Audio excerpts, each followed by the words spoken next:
Todo mundo comigo? Profeta Isaías, capítulo 7, versículo 14, diz assim: Portanto, o mesmo Senhor vos dará um sinal.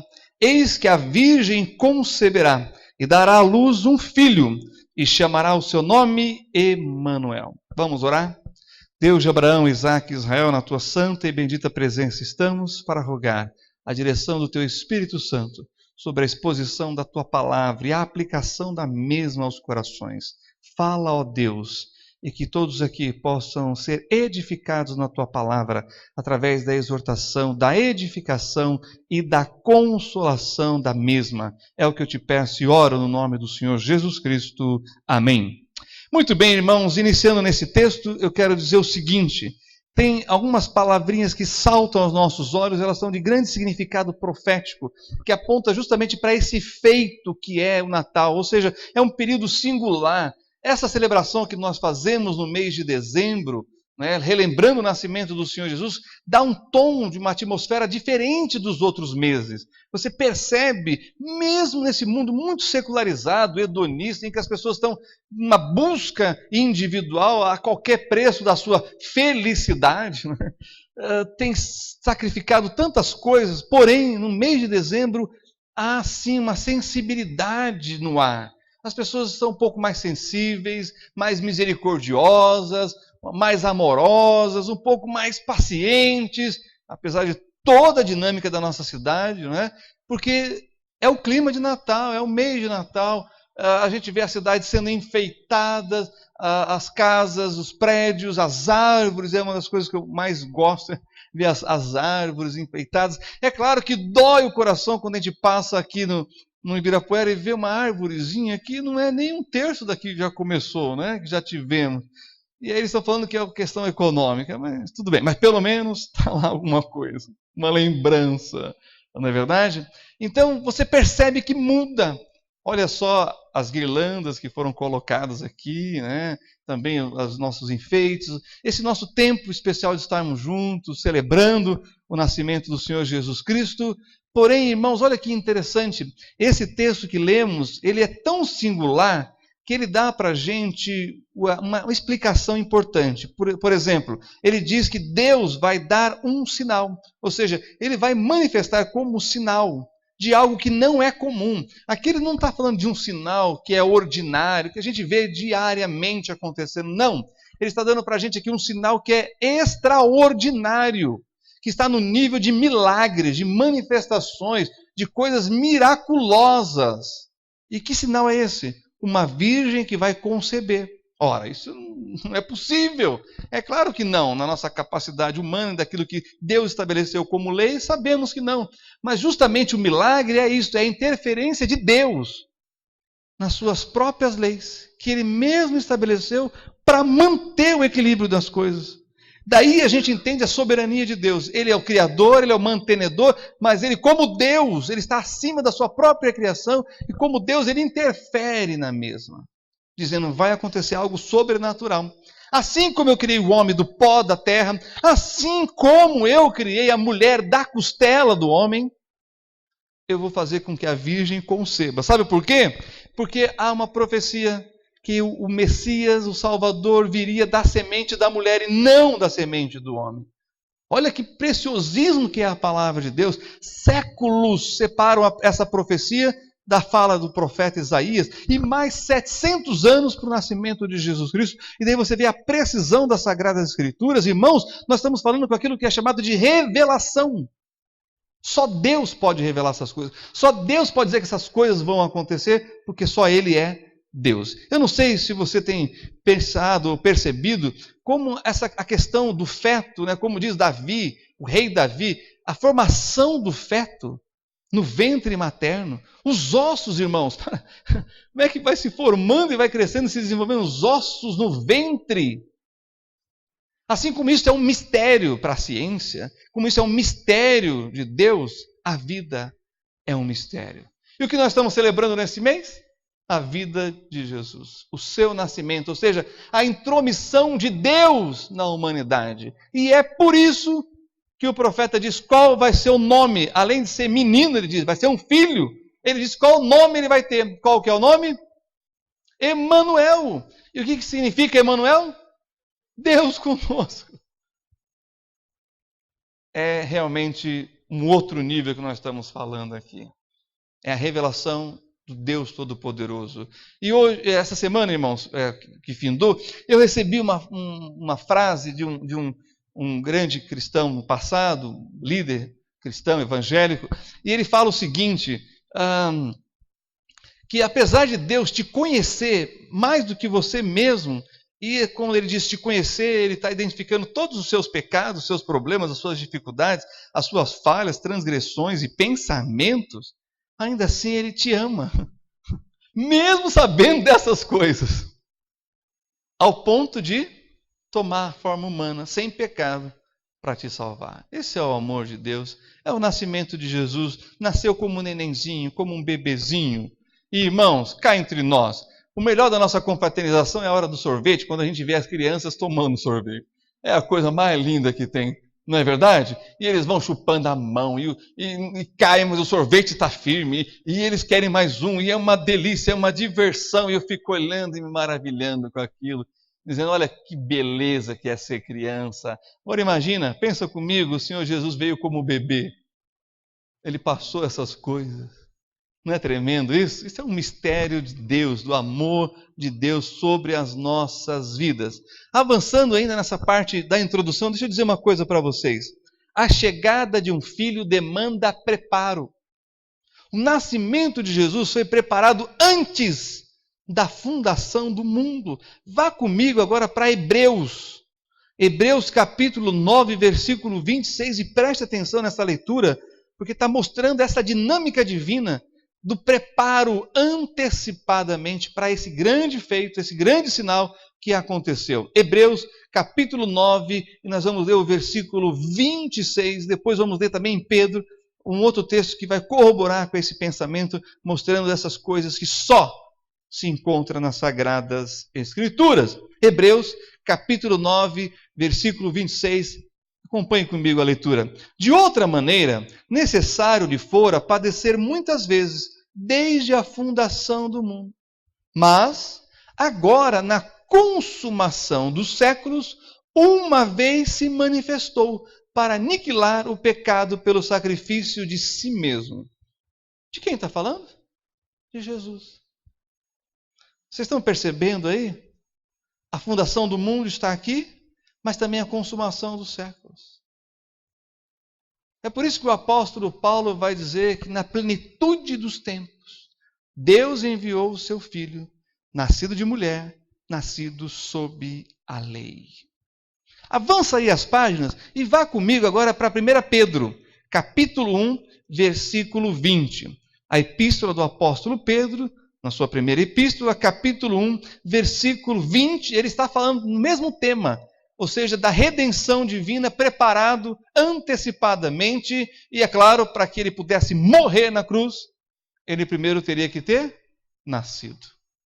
Essa preparação na mente de Deus para a redenção da humanidade. Então, primeira epístola do apóstolo Pedro, capítulo 1, versículo 20, acompanhe comigo, diz assim, o qual, na verdade, em outro tempo foi conhecido, ainda antes da fundação do mundo, mas manifesto nestes últimos tempos por amor de vós.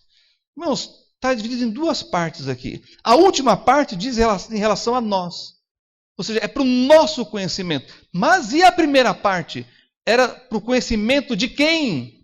Dos anjos, dos seres criados por Deus, seres celestiais, espirituais, que estão na presença de Deus. Deus revelou para eles primeiro acerca de Jesus. Não é sem propósito que o anjo mensageiro é ótimo, porque a palavra anjo quer dizer mensageiro. Mas o Gabriel, que é o mensageiro do Senhor, né? Ele veio falar daquilo que já sabia. Porque segundo o que foi lido aqui, olha só, o qual, na verdade, em outro tempo, foi conhecido, ainda antes da fundação do mundo. Esses seres celestiais, da intimidade de Deus, que falam 24 horas, né, pensando no nosso tempo, santo, santo, santo é o Senhor Deus dos exércitos. falando de Deus, eles ficaram sabendo antes. Então, quando aconteceu, eles já sabiam. Aliás, o Gabriel é que veio dar a notícia. Isso é simplesmente maravilhoso. Mas percebam, há um preparo na eternidade. Ou seja, Deus preparou esse momento. Isso me leva também para um outro momento, que é o momento dos profetas, anunciado pelos profetas, como nós acabamos de ler em Isaías, mas também contemplado pelos sábios do Oriente. Olha o que eles viram, está lá em Números, vá comigo, Números capítulo 24, versículo 17. Depois nós vamos chegar em Mateus, onde fala desses sábios do Oriente, mas eu quero retroceder um pouquinho, porque é em cima desse texto que esses magos então perceberam, esses astrônomos, sábios da antiguidade, que eles perceberam, olhando para o céu, para a criação, para a natureza de Deus, eles perceberam que algo singular havia acontecido, algo diferente. Sabe o sinal da Virgem? Apareceu no céu. Números, diz assim, Números capítulo 24, versículo 17. Vê-lo-ei, mas não agora. Contemplá-lo-ei, mas não de perto. Uma estrela procederá de Jacó e um cetro subirá de Israel, que ferirá os termos dos moabitas e destruirá todos os filhos de Sete. O contexto aqui é o profeta Balaão sendo contratado, se tornando mercenário para amaldiçoar Israel, mas só abençoou, porque não tem como amaldiçoar aquilo que Deus abençoou. E Deus revela através dele uma revelação específica do Messias, da sua chegada, que apareceria o quê no céu? Uma estrela, que vai guiar os sábios do Oriente até Jerusalém. Depois eu vou explicar isso aqui. Então percebam que o que nós estamos falando aqui é que os sábios do Oriente, os gentios, os não-judeus, também contemplaram a chegada do Messias, do Salvador do mundo, porque, irmãos, Deus revelou e preparou tudo isso antes de acontecer, e revelou antes de acontecer, para que quando acontecesse, ninguém tenha dúvida de que é de Deus essas coisas. Bom, a proximidade do Natal demanda preparo. E aqui agora vamos para o corpo da mensagem, vamos pensar no nosso Natal, agora, desses próximos dias, e o Natal, primeiro Natal, o nascimento do Senhor Jesus. Em primeiro lugar, precisamos nos comunicar sobre este grande e trabalhoso evento que é o Natal. Vamos lá. Encontramos justamente isto, nos profetas na comunicação angelical. Lembra que os profetas revelaram? Agora vamos ver lá em Mateus. Vá comigo para Mateus. Vamos para Lucas primeiro.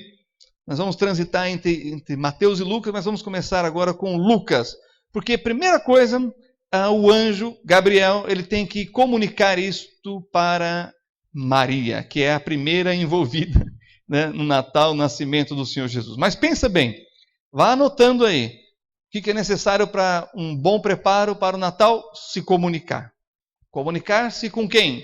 Com todas as pessoas que estarão envolvidas neste grande momento que nós chamamos de ceia do Natal. Então, vamos lá, Lucas, Evangelho de Lucas, capítulo 1, versículos 26 a 35. Acompanhe comigo a leitura. Diz assim: E no 6º mês foi o anjo Gabriel enviado por Deus a uma cidade da Galiléia chamada Nazaré, a uma virgem desposada com um homem cujo nome era José, da casa de Davi, e o nome da virgem era Maria.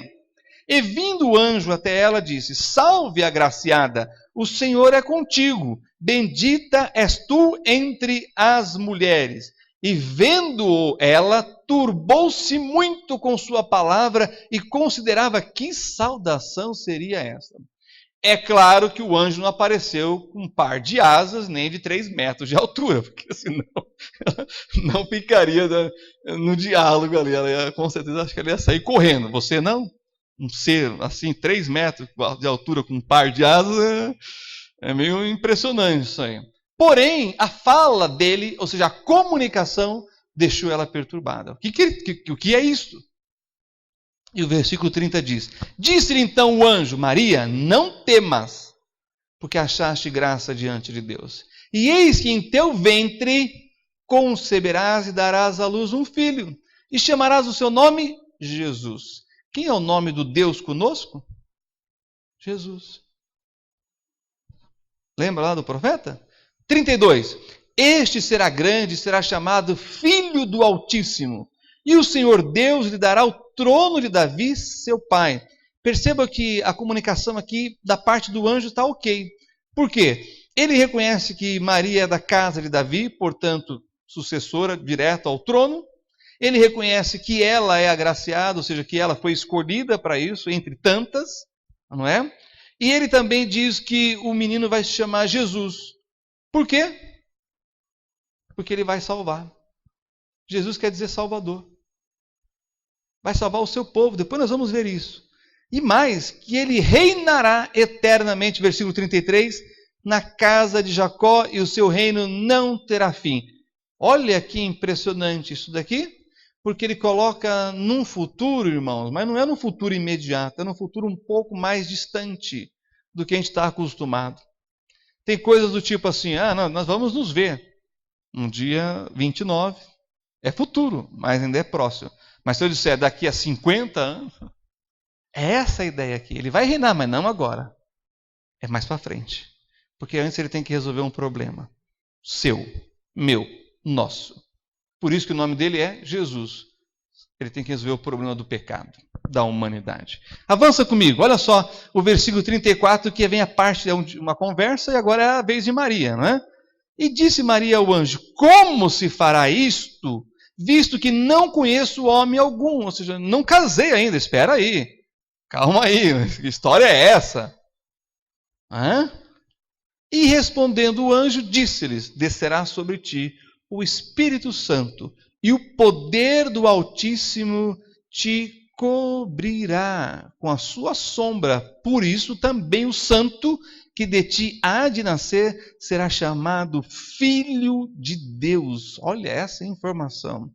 E eis que também Isabel, tua prima, concebeu um filho em sua velhice, e é este o 6º mês para aquela que era chamada estéril. Ou seja, Maria, esse é um poder de Deus, que faz da estéril ser mãe e que vai te dar um filho na sua virgindade. Agora vá comigo para o versículo 38, que diz assim: disse então Maria: eis aqui a serva do Senhor, cumpra-se em mim segundo a tua palavra.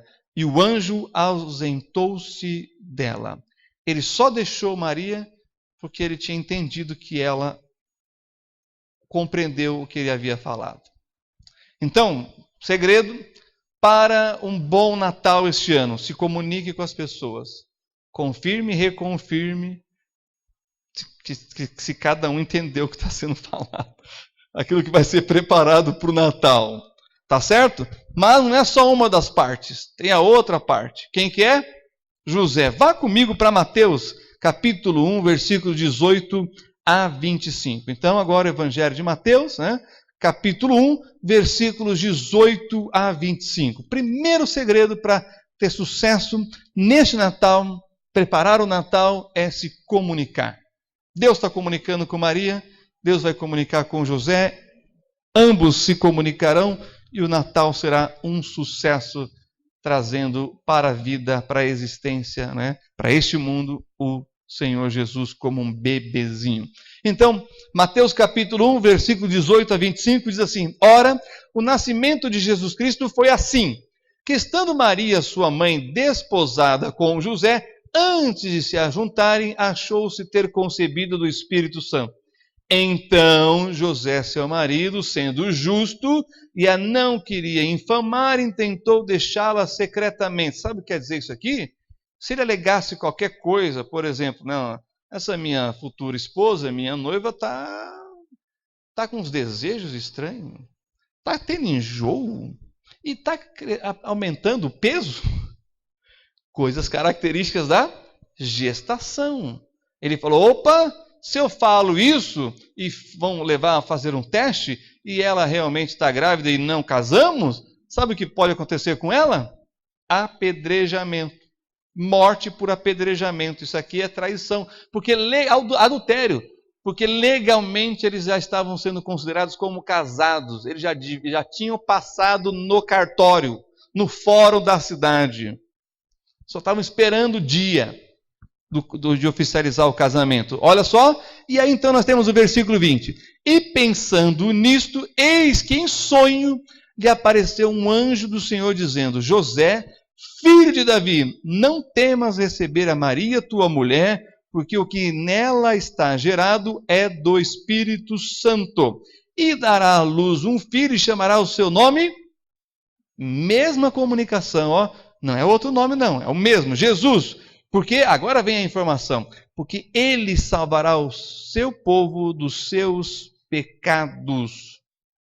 E tudo isso aconteceu para que se cumprisse o que foi dito da parte do Senhor pelo profeta, dizendo: Eis que a virgem conceberá e dará à luz um filho, e chamarão seu nome Emanuel, que traduzido é Deus conosco. Antes de lermos o final, deixa eu voltar aqui para Isaías.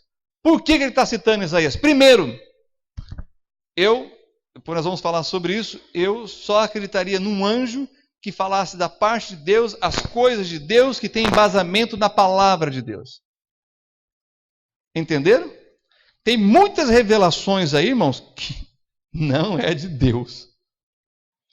É assustador o que eu vou dizer para vocês, mas é verdade. Tem pessoas em igrejas se levantando e dizendo que está falando da parte de Deus, dizendo para as pessoas se separarem e casarem com outras. É nesse nível que a gente está vendo as coisas acontecerem. Eu trouxe para a Igreja Batista uma pessoa que na igreja dele, uma moça que era dessas coisas aí, falou para um homem casado se separar porque era para ficar com ela, e ambos fugiram da igreja. Fecha parênteses. Vocês estão entendendo? A revelação angelical dita aqui está baseada na palavra de Deus. Está escrito. Se não está escrito, se vai contra um princípio bíblico, uma verdade eterna, uma doutrina estabelecida nas Escrituras, não é de Deus. Como vai dizer o apóstolo Paulo? Mesmo que um anjo apareça para você e diga: é anátema. Não aceite. E anátema quer dizer maldito. Fecha o parênteses, volta aqui para o texto e olha claro, eu queria, como se fosse José aqui, eu queria uma revelação angelical, e foi num sonho, uma particularidade dele, mas embasamento bíblico. Aí o texto diz o quê? Versículo 24. E José, despertando do sono, fez como o anjo do Senhor lhe ordenara e recebeu a sua mulher. E aqui nós estamos falando de uma pessoa íntegra, de caráter. Ou seja, eu, como ele, só acreditaria numa revelação angelical dessa história, hein? Uma virgem conceber. Mas ele era um homem íntegro, de caráter. Olha o versículo 25. E não a conheceu, até que deu à luz seu filho, o primogênito, e pôs-lhe por nome Jesus. Preparação para o Natal, comunicação, aí sim será um sucesso. Em segundo lugar, decidir o lugar. No caso de Jesus, em Belém. Mas como nós lemos, aonde eles estavam? Em Nazaré. Olha que interessante, Mateus capítulo 2, versículo 1. E tendo nascido Jesus em Belém de Judeia, no tempo do rei Herodes, eis que uns magos vieram do Oriente a Jerusalém. 3 cidades na história aqui. Dá uma confusão, né? Eles estão lá no norte, na Galileia, em Nazaré, mas o menino tem que nascer em Belém. Então o que acontece? O José e a Maria não vão ir para Belém, eles vão ficar onde eles estão, mais confortável. Aí vem um decreto de César, dizendo que as pessoas têm que voltar para a sua cidade de origem, se registrar para o Império Romano saber quantas são e assim poder cobrar imposto. Sabe esse negócio de, você quer nota fiscal com CPF ou não? Não mudou, irmãos. Os governos continuam sendo os mesmos. Sabe o número que você tem? É para saber quanto que vai ser a arrecadação. Sabe carteira assinada, sabe o Simples, sabe o MEI, é tudo forma de controle de taxação de impostos. Não mudou, é a mesma coisa. Mas isso faz com que eles peguem um jumentinho e saiam lá do norte e venham para Belém. Mas tem uma outra cidade que aparece aqui, Jerusalém. Por quê? Porque não é Belém a capital de Israel. E os magos sabem que essa estrela é de um rei divino. Então você vai buscar o rei aonde? Na capital. E eles chegaram em Jerusalém de dia, porque já estavam na terra de Israel. Opa, só pode ser em Jerusalém. Porque, é claro, eles seguiam a estrela e a estrela só aparece à noite, né? Só é visível à noite para a gente. Já já nós vamos falar um pouquinho mais sobre eles. Então, no nosso caso, temos que escolher a casa da mãe ou a casa da sogra, ou a sua casa. Já parou para pensar nisso? Já decidiram? E aí, quando casa, como é que decide? Não, esse ano, Natal, na casa da minha mãe, Ano Novo, na casa da sua. Não é verdade? Não é assim que a gente faz? Não é? Pois é. Mas e quando você já tiver acima aí com os filhos, né? Você ser avó ou vô, aí é na sua, cara. Então tem que decidir isso. Onde nós vamos fazer? Onde nós vamos comemorar o Natal? Qual é o melhor lugar? Qual é o lugar mais amplo? Qual é o lugar mais de fácil acesso para chegar? Ainda bem, irmãos. Imagina morando em Nazaré, tendo que participar do Natal lá em Belém. E no lombo do jumentinho ainda. Então percebam o que é isso. Decida o lugar. Em terceiro lugar, o que fazer para a ceia? Que tipo de comida? Como disse o pastor Marcos hoje, qual será o cardápio, né? E o mais importante, quem vai fazer o quê? E tem um detalhe que eu acrescento aí. Quem não pode com o quê na comida? Nós tivemos 2 tipos de vinagrete no nosso almoço aqui. Quando a gente faz festa de Natal, tem 2 tipos de maionese. A maionese que vai maçã e a maionese que não vai maçã. Tem 2 tipos de arroz. O arroz que vai cebola e o arroz que não pode cebola. E é assim. Porque quando a gente fala de Natal, nós estamos falando de unir pessoas com gostos diferentes. Com certas intolerâncias também, que vai aparecendo na família, a gente vai descobrindo essas coisas. Então o cardápio tem que ser pensado para todo mundo, para que todos possam participar. E olha, irmãos, o Natal envolve uma preparação de equipe familiar. Quando você vai dizendo e dividindo as tarefas, é ali que a gente passa a se conhecer melhor. A minha tem sido fácil nesses últimos anos. Eu entrego o cartão e aí eu só vou participar. Eu acho que é mais fácil, acho que essa é a mais fácil. Você entrega o dinheiro, entrega o cartão e deixa quem sabe fazer a coisa. E vai carregando, põe tudo, e a logística de pôr tudo dentro do carro. Não só as pessoas, mas a comida que vai levar. Nisso eu quero trazer 2 alertas para vocês que eu acho que é muito importante nesse período. O primeiro está lá em 1 Coríntios 10, 31. Vá comigo. 1 Coríntios capítulo 10, versículo 31. Sobre comida. Temos que tocar nesse assunto. 1 Coríntios capítulo 10, versículo 31. Olha só o que nós encontramos. Esse é daqueles versículos para a gente marcar na Bíblia, sabe? Olha o que está escrito aqui.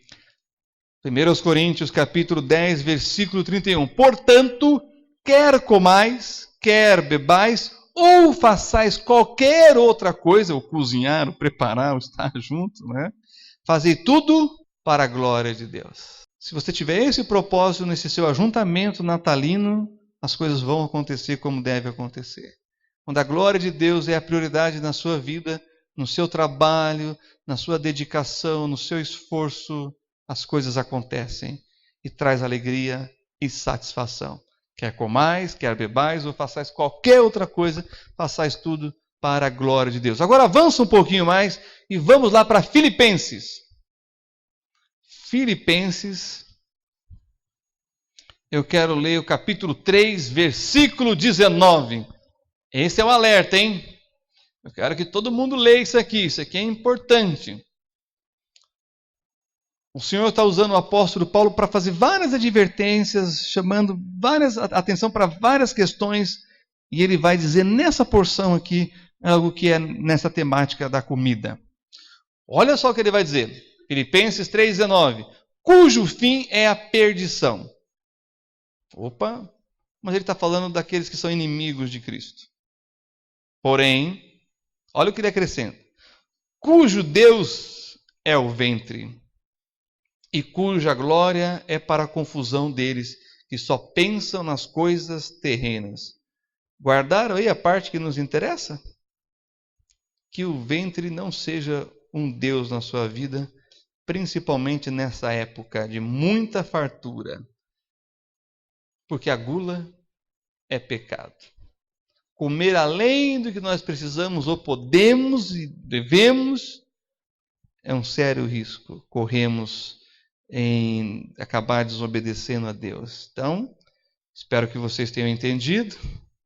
Moderação. Não coma tudo de uma vez. Vai comendo aos poucos. E que isso seja uma bênção para você. Tá certo?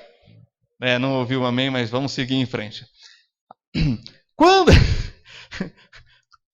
Em quarto lugar, o momento da entrega dos presentes. Essa parte é boa. Volta lá para Mateus capítulo 2. Nós temos os magos vindo do Oriente. E olha só o que eles trouxeram. E daí é que tem essa história de dar presente no Natal, para a criança, ou de trocar os presentes, né? E também a coisa vai sofisticando. Nós temos aí o amigo secreto de Natal na empresa, na família, na noite de Natal, e é realmente um momento muito gostoso e interessante. Mas esses magos que vieram do Oriente, olha só o que eles trouxeram. Mateus capítulo 2, versículo 11, diz assim: E entrando na casa, acharam o menino com Maria sua mãe, e prostrando-se o adoraram, e abrindo seus tesouros, ofertaram-lhe dádivas, ouro, incenso e mirra. É daí que vem a tradição de dar presente no Natal. Porém, tenho que dizer para vocês aqui que a expressão aqui dita é a expressão correta. Falou menino, não falou bebê. Porque sabe quanto tempo que os magos demoraram para chegar? Seguindo a estrela à noite, viajando mais de 1.000 e tantos quilômetros, passando por várias nações, desertos e montanhas, pelo menos 2 anos. E olha a outra expressão que aparece ali. Falou manjedoura? Falou casa. Eles já estavam numa casa em Belém. Como é que nós sabemos disso? Porque eles tiveram um encontro com Herodes. Lembra que eu falei que eles chegaram em Jerusalém? E eles perguntaram para o rei: onde está nascido aquele que é o rei dos judeus? Ele, como assim? Eu é que sou o rei aqui. Mas ele, muito esperto, não falou nada. Mas disse: não, vão lá, quando vocês acharem, voltem e me avisem que eu quero ir lá também para adorar o menino. Olha como ele era cínico. Deus mostrou para os magos que aquilo era armação de Herodes e eles foram embora para um outro caminho. Sabe o que o Herodes fez? Mandou matar as crianças de Belém, da região, todas, de 2 anos para baixo. Irmãos, sabe quem foi Herodes?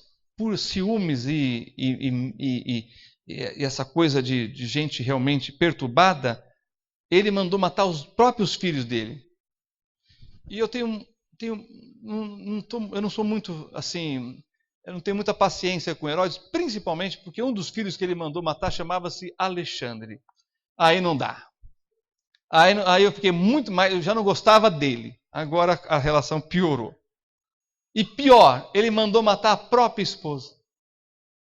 E depois ele se arrependeu, e agora? Você não acredita?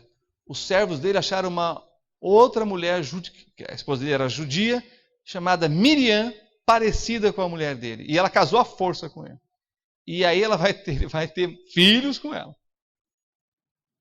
Fecha o parênteses, essa é a história de Herodes, para vocês saberem a bondade dele. Então, quando a gente fala de um homem que mandou matar os próprios filhos, dá uma ordem de matar todas as crianças de 2 anos para baixo, não tenha dúvida, vai ser cumprido.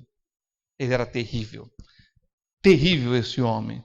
O Senhor Jesus vai ser despertado também, José, melhor dizendo, para fugir com Jesus e Maria para o Egito e esperar a morte de Herodes, para só depois voltarem. Fecha o parênteses aqui, deixa eu dizer uma outra coisa para vocês. Em relação a presente, nós temos aqui, irmãos, como para destacar a caridade. A caridade é importante, mas a caridade é importante o ano todo. Faça, invista nos ministérios da igreja. Nós temos aqui o Lar Efrata, temos a obra missionária, temos tantos outros projetos com necessidades. Nós tivemos aqui na semana passada o pastor Washington. Irmãos, é uma igreja que foi implantada, mas não tem como deixar de ser um projeto missionário. Ele estava explicando aqui, e ele já tinha falado para a gente, e é uma das coisas mais maravilhosas quando a gente vê o que o Evangelho é capaz de fazer na vida de uma família. Imagina, irmãos, morar numa comunidade ou na favela é algo muito difícil, mas ele falou aqui que várias famílias que se converteram com o trabalho da Igreja Batista lá no Paraisópolis, melhoraram um pouquinho de vida, Deus foi abençoando e prosperando, largaram os vícios, começaram a prosperar ao ponto de saírem da favela. A primeira oportunidade, saíram da favela. Sabe quanto custa? Eu perguntei para ele, quanto que custa um cômodo? Porque um cômodo com banheiro, e aí a família não importa o tamanho, vai viver lá dentro. Sabe quanto que custa na favela? R$500.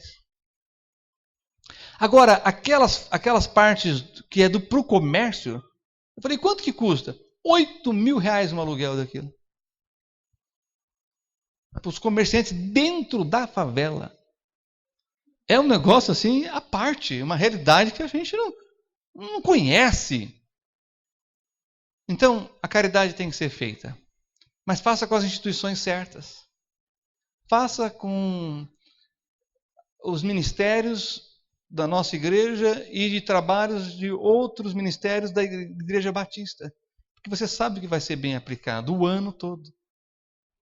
Mas é claro, se esse é o momento que você tem para fazer as suas doações e você quer, nós temos aqui o projeto de acessibilidade, mas também temos os outros projetos que podemos te orientar e te ajudar nisso. E por fim, aliás, em quinto lugar, um coração grato. Não dá para se preparar para o Natal, fazer tudo bonitinho, tudo combinando, as pessoas fazendo o que deve ser feito, se não houver um coração grato. E para isso eu quero que você leia comigo aquilo que está lá em Lucas, capítulo 1, versículos 46 em diante. Mais uma vez nós temos aqui Maria, e ela demonstrou um coração grato a Deus por tudo aquilo que Deus fez através dela.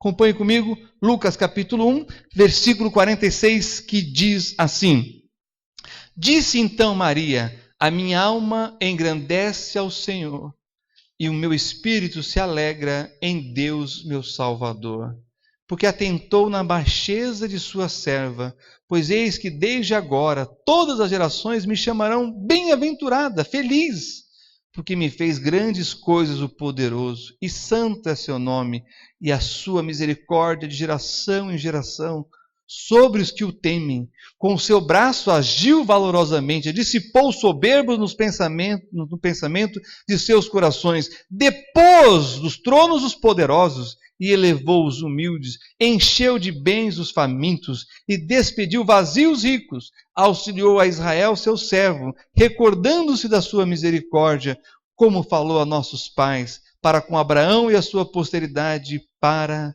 sempre. Isto é ou não é um coração grato? Portanto, que haja gratidão pela vida, esse dom maravilhoso de Deus. Agradeça pela família. E aqui eu tenho um detalhe muito interessante. Deus escolheu uma família imperfeita para Jesus nascer. José e Maria. Eles eram imperfeitos. Pecadores como eu e você. Mas foi uma família de pecadores imperfeitos que Deus escolheu para enviar o seu filho perfeito. Isso sabe o que isso quer dizer? Isso quer dizer o seguinte: reconheça isso, sua família não é perfeita e você também não. E agradeça pelo emprego, pelo pão, pela saúde, etc, etc. E por último, nesse Natal, não deixe de contar a história do nascimento de Jesus, pois é isso que celebramos no dia 25 de dezembro. Não perca a oportunidade de ler esses textos com as pessoas. Antes, durante ou depois da ceia, não sei.